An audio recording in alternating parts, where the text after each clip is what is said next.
안녕하세요, 윤 소장입니다. 22년도 6월 검단 신도시 소식을 전해드리도록 하겠습니다. 촬영하는 오늘은 7월 2일 토요일이고요.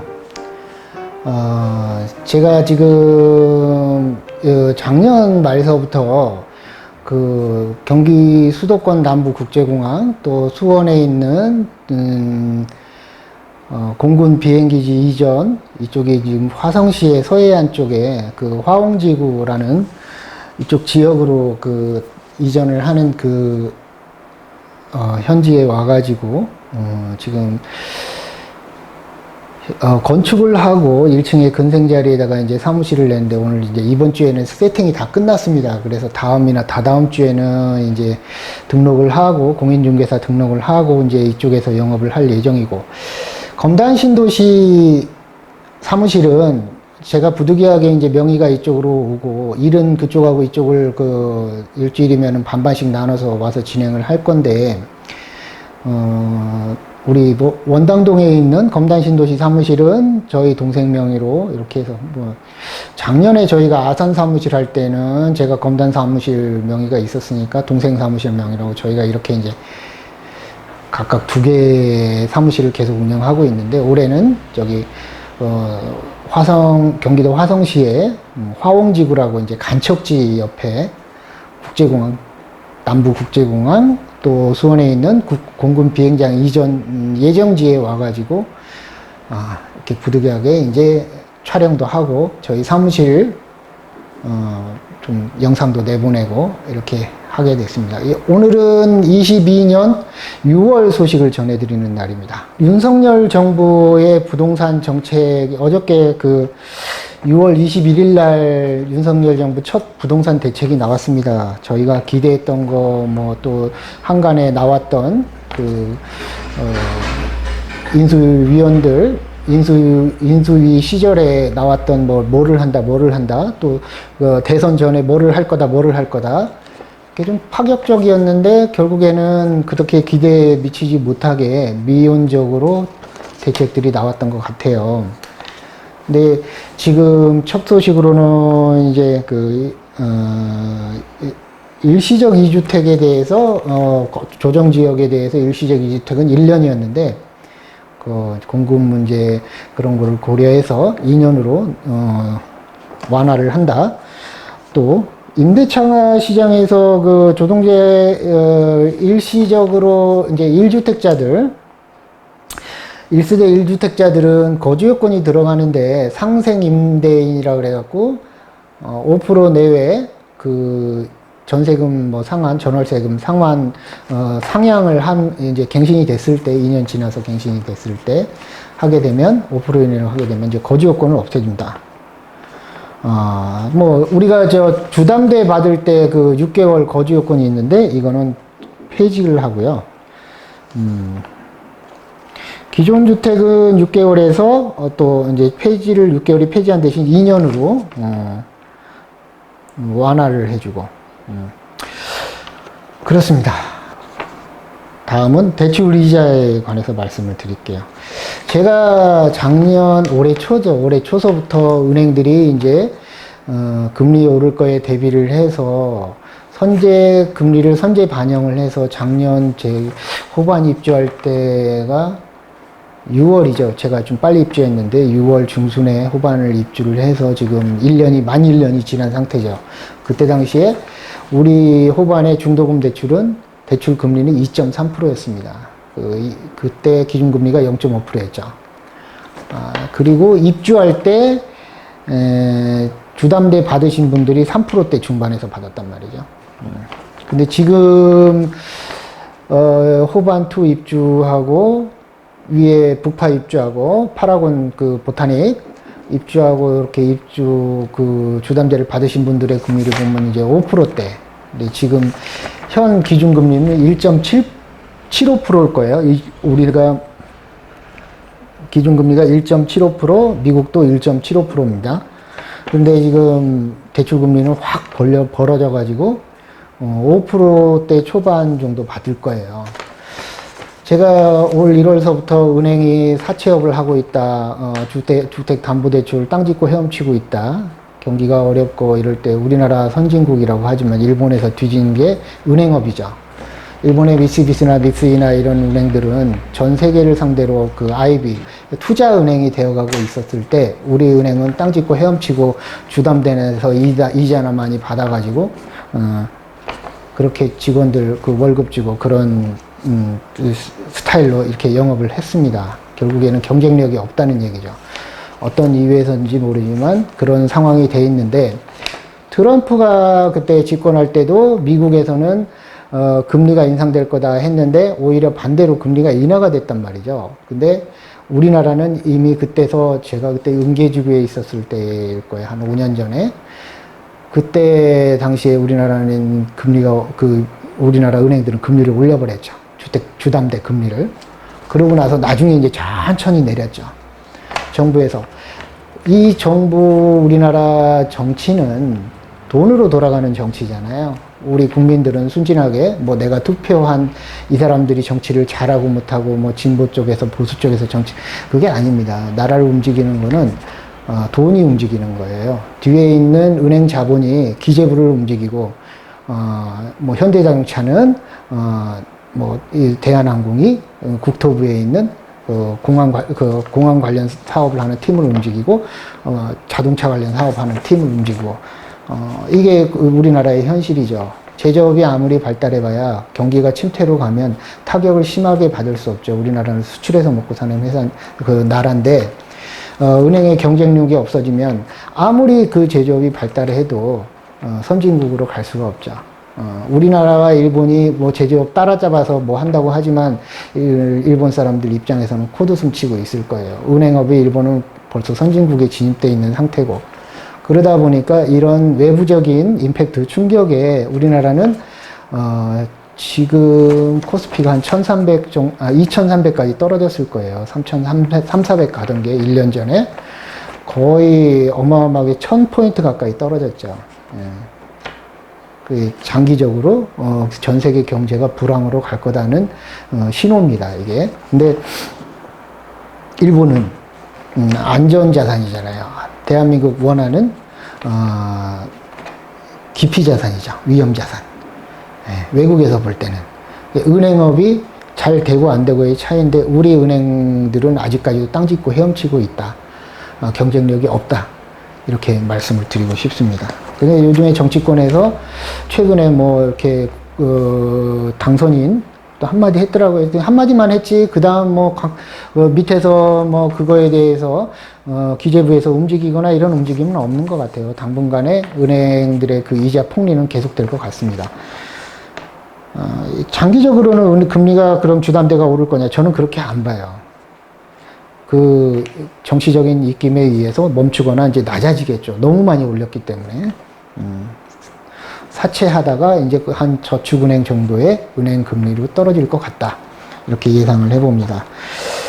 다음은 이제 그 조정지역이 일부가 해제가 됐는데 이것도 미온적이에요. 결국에는 지금 금리가 오르면서 주담대가 그렇게 오르면서 주택시장에 찬바람이 동결효과 때문에 불어오고 이러면 결국에는 이제 전국에서 그 아파트 분양이 안 된다 이런 아우성이 칠 겁니다. 그러면은 개개인들이 아우성을 쳐봐야 정부에서는 꿈쩍도 안 하는데 기업들이 이제 분양이 안 돼서 아우성을 치면 기업들 얘기를 들어주겠죠. 돈 때문에.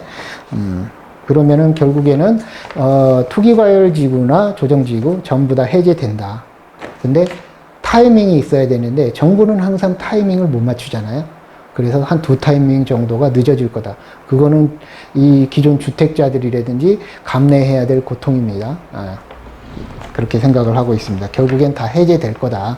이렇게. 우리 저번 달에도 말씀을 드렸지만 박근혜 정부 때는 아파트 분양이 안 돼서 대출 빨리 받아서 집 사라고 권장을 했잖아요, 정부에서는. 그런 상황도 있었습니다. 그러면 다음에는 이제 분양이 안 되면, 양도세 5년 한시 면제, 이런 이제 조건들을 내놓고 아파트 분양을 하겠죠. 그때는 이제 저희 인플레가 심해지니까 분양 가격이 오른 다음에 그러겠죠. 수요가 없어진 다음에. 그래서 정부의 타이밍이 항상 2타이밍 정도가 늦는 것 같아요. 과거 사례를 보면. 그리고 그 다음 소식은 이제 분양가 상한제를 개편한다고 하는데, 결국엔 분양가는 오르게 돼 있죠. 우리 검단 신도시 같은 경우에는 분양가 상한제 지역이다 보니까, 파주 운정 지역이나 이런 데는 그러다 보니까 싸게 공급해 줬단 말이죠. 근데 이제 싸게 공급할 수도 없는 게, 건축비가 이제 폭등을 하게 되니까 건축회사들이 그 분양을 할 수 없는 상황이 되죠. 땅은 누가 팔아먹어? LH에서 팔았잖아요, 나라에서.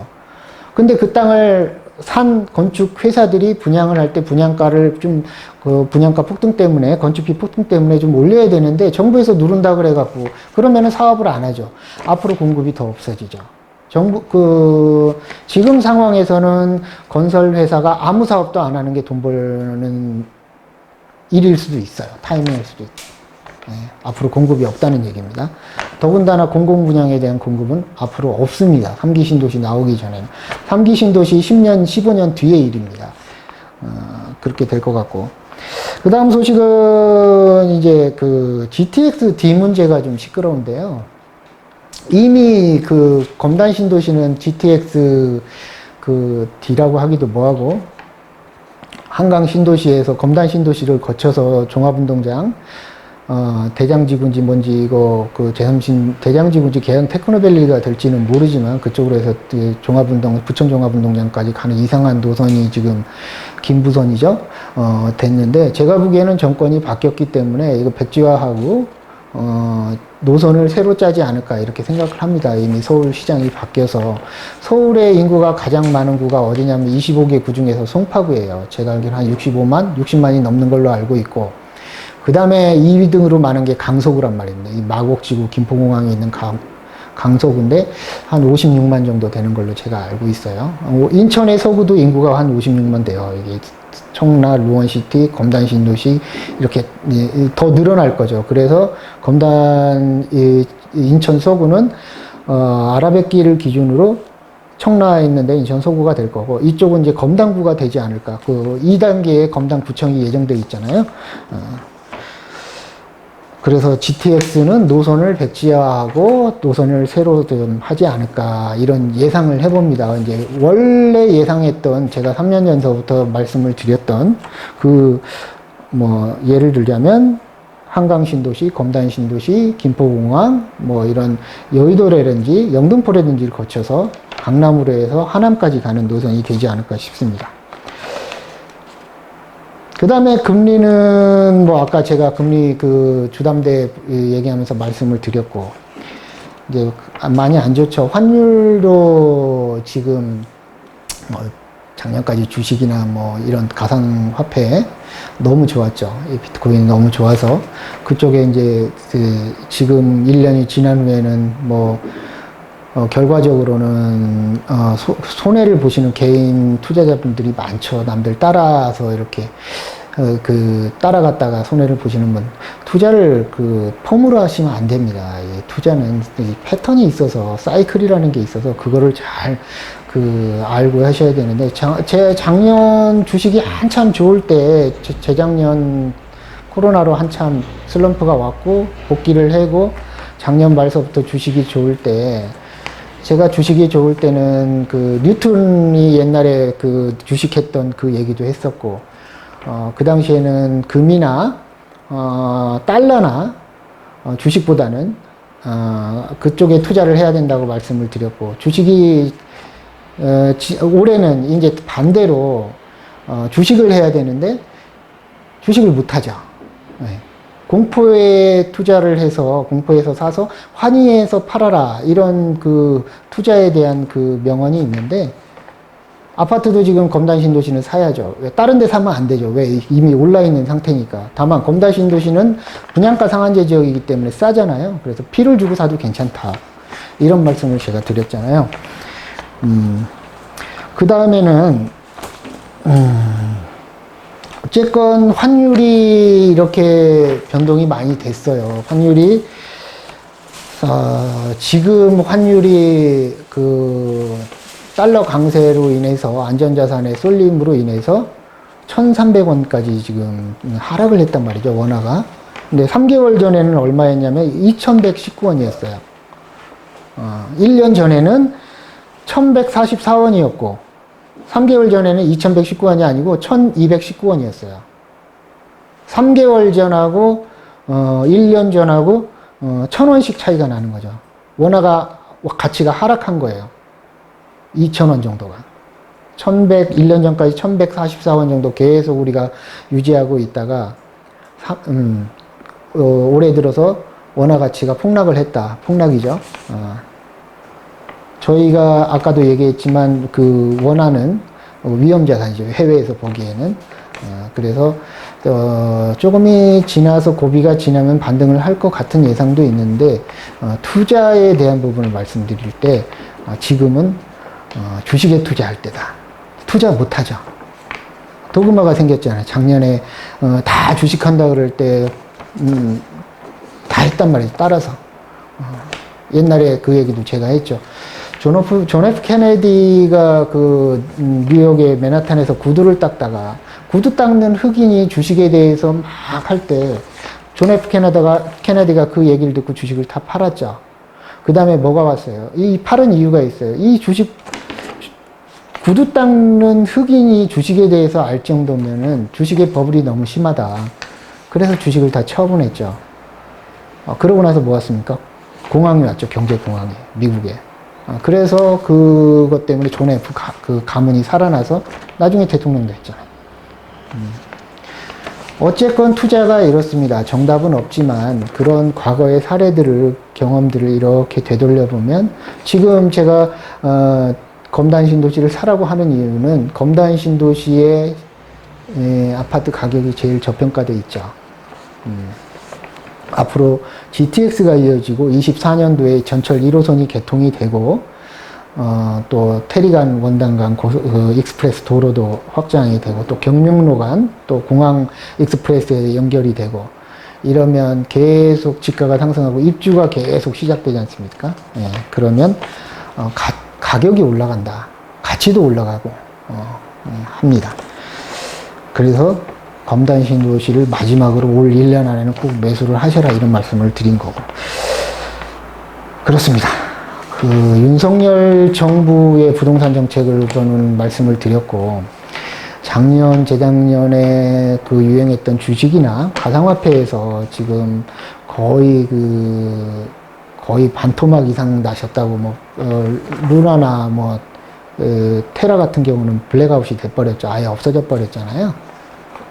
그렇다고 그래가지고 투자를 하시면 안 돼. 투자의 방법이 잘못된 거죠. 남 따라서인 거죠.